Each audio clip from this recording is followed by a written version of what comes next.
Willow Grove and St George's Terrace are part of the site. Oh, right, so they will be demolished. No, we haven't said that at all. In fact, we're encouraging the architects that at the moment have expressed interest in being part of the design process to see how they can take all of the heritage considerations of those two parcels of land into consideration in the design that they come up with. I'm looking at these photographs on the Royal Australian Historical Society website. They're suggesting that these buildings, Willow Grove and St George's Terrace, would be demolished under your plans. Is that true? Well, I regret to say that they haven't done their homework.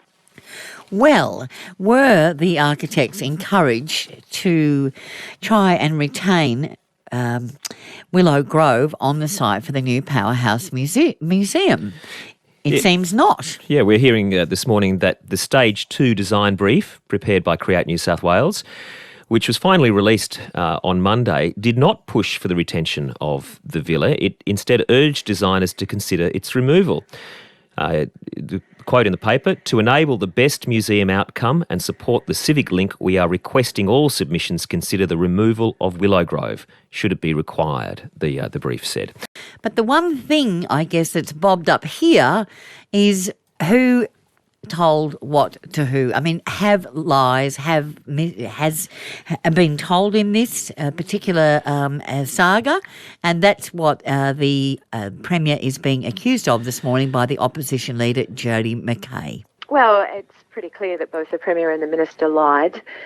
They lied when they went to the election, saying that Willow Grove would be kept, and they've lied now in regard to the Stage 2 design briefs, which, as you said, were released yesterday.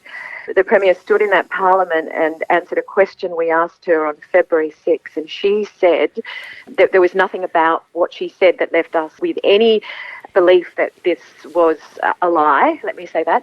But what she said was that we would do all we could. We went to the design and we asked them to consider protecting Willow Grove on behalf of the citizens of New South Wales. That wasn't the case. She actually misled the Parliament. So what the Leader of the Opposition is referring to is a statement that was made in Parliament just under a fortnight ago, where the Premier, Gladys Berejiklian, said, "In the tender documents, every organisation that showed an interest in building the Powerhouse Museum was asked, on behalf of the citizens, to consider protecting Willow Grove. Our intention always was that if we could save the historic house, we would." And then we've learnt from documents that have been released this week, the Stage 2 design brief that was prepared by Create New South Wales did not push for the retention of the 1886 villa, known as Willow Grove. Instead, it urged designers to consider its removal. To enable the best museum outcome and support the civic link, we are requesting all submissions consider the removal of Willow Grove should it be required. Now, to respond to that, we are joined this morning by the New South Wales Arts Minister. Don Harwin joins us. Good morning to you. Good morning, Robbie. Good morning, Wendy. How are you? We are well, thank you. Excellent. We have to put this to you. Have you lied? No, I reject that outright. I have not lied, and nor has the Premier. Okay, tell us why you're saying that. Because on paper here, this article that's in the Herald this morning, when you read it, you think, well, come on, that does sound like lying.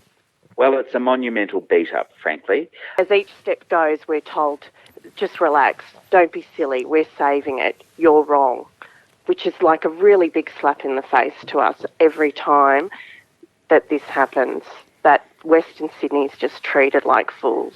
So what do you say to that? Obviously, the residents unhappy. Well, with respect to Suzette, at no time has any promise been made to save Willow Grove and St George's Terrace. What is at issue here is the idea that you are telling one group of people one thing and then you're telling another group another.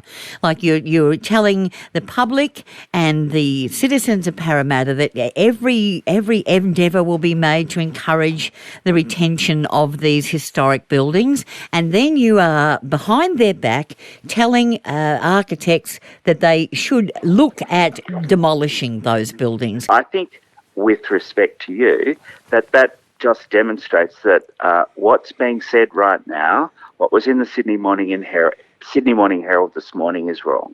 Okay, that's wrong. So okay. Are you saying, is this article incorrect in saying that the Stage 2's design brief Are you saying that it did not include?